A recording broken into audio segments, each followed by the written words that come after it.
آج ہماری کمائیوں کے اندر جو برکت نہیں ہے نا، اس کا ایک سب سے بڑا ریزن یہ ہے کہ ہم اپنی تجارت میں، اپنی بزنس میں ہم اور آپ جھوٹ بولتے ہیں اور جھوٹی قسم کھاتے. دو باتیں، ایک ہے جھوٹ بولنا اور ایک ہے جھوٹی قسم کھانا.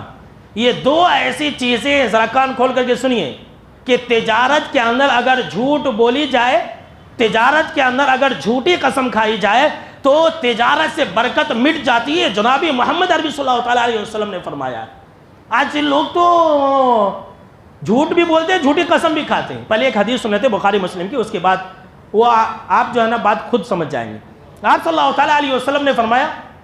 کہ جو مال بیچنے والا ہے اور جو مال خریدنے والا ہے، ان دونوں کو اختیار ہے جب تک وہ جدا نہ ہو اپنا بیپار لین دین کینسل کر سکتے ہیں. اس کے بعد آپ صلی اللہ تعالیٰ علیہ وسلم نے فرمایا کہ اگر مال بیچنے والا، ذرا غور سنیے، سماج معاشرے کے اندر ہم اور آپ یہی کرتے ہیں، اگر مال بیچنے والا اور مال خریدنے والا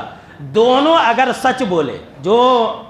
مال خرید رہا وہ بھی سچ بولنا اور جو مال بیچ رہا وہ بھی سچ بولنا، تو آپ صلی اللہ تعالیٰ علیہ وسلم نے فرمایا کہ اگر وہ دونوں، مال بیچنے والا مال خریدنے والا سچ بولے اور دونوں مال کی حقیقت کے بارے میں جانکاری دے، مال کے بارے میں بولنا، دونوں بھی بولنا،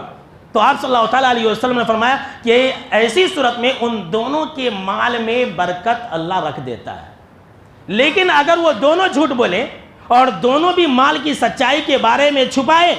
تو جناب محمد عربی صلی اللہ تعالیٰ علیہ وسلم نے فرمایا دونوں کے مال سے برکت اللہ اٹھا لیتا ہے. جھوٹ بول کر کے جو انسان مال خریدتا ہے اور جھوٹ بول کر کے جو انسان مال بیچتا ہے، جناب محمد عربی صلی اللہ تعالیٰ علیہ وسلم نے فرمایا ایسے لوگوں کے مال میں، ایسے لوگوں کی کمائی میں، ایسے لوگوں کی زندگیوں میں برکت نہیں رہتی. اب اسی حدیث سنیے،